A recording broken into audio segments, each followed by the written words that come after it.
السلام علیکم، کیسے ہیں آپ؟ ایک مرتبہ میں اپنے استاد کے پاس بیٹھا، وہ بزرگ تھے، تو میں نے ان سے کہا کہ بابا جی ایک دن آئے گا جب آپ اس دنیا سے چلے جائیں گے، تو میں سوچتا ہوں میرے لیے دعا کون کرے گا؟ تو انہوں نے مجھ سے کہا میں مرنے کے بعد بھی تمہارے لیے دعا کروں گا۔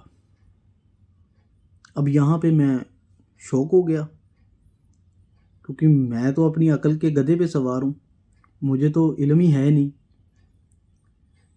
تو میں بڑی حیرانی سے میں نے بابا جی سے پوچھا، میں نے کہا بابا جی مرنے کے بعد آپ میرے لیے کیسے دعا کریں گے؟ میں شوق تھا کہ مرنے کے بعد بھی انسان دعا کر سکتا ہے۔ تو انہوں نے مجھے بتایا کہ کیا اللہ ہر چیز پر قادر نہیں ہے؟ میں نے کہا ہاں جی، اللہ ہر چیز پر قادر ہے۔ تو انہوں نے کہا کہ ہر وہ چیز جو تمہارے نزدیک ناممکن ہے وہ ہمارے رب کے نزدیک ممکن ہے۔ ہم اپنی عقل کے گدھوں پہ سوار رہتے ہیں، اسی لیے ہمیں کچھ باتیں سمجھ نہیں آتی۔ ہم اپنی عقل کے گدھوں پر سوار رہتے ہیں، اس لیے ہمیں کچھ باتیں سمجھ میں نہیں آتی۔ تو انہوں نے مجھ سے کہا کہ کیا یہ جو قبر ہے یہ جنت کے باغوں میں سے ایک باغ نہیں ہے؟ میں نے کہا ہاں جی، یہ جو قبر ہے یہ جنت کے باغوں میں سے ایک باغ ہے۔ تو انہوں نے کہا کیا اس باغ میں مردہ لوگ جائیں گے؟ اب یہاں پہ میں پھر شوق ہو گیا، میں نے کہا جی بالکل، یہاں پہ تو زندہ لوگ جائیں گے، آخر یہ جو باغ ہوتے ہیں یہ زندہ لوگوں کے لیے بنائے ہیں میرے رب نے۔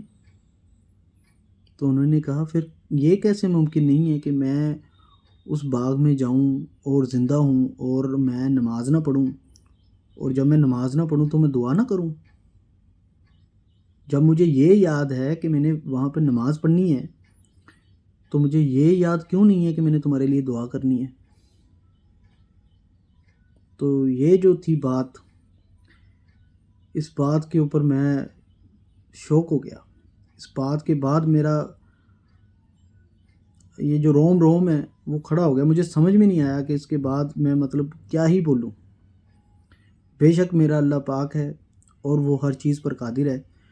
جو بھی چیز ہمارے نزدیک ناممکن ہے وہ میرے اللہ کے نزدیک، میرے رب کے نزدیک ممکن ہے۔ تو اس پر یقین رکھیں، اس پر بھروسہ رکھیں، وہ آپ کے بے حد قریب ہے اور آپ کو سن رہا ہے۔ بہت بہت شکریہ۔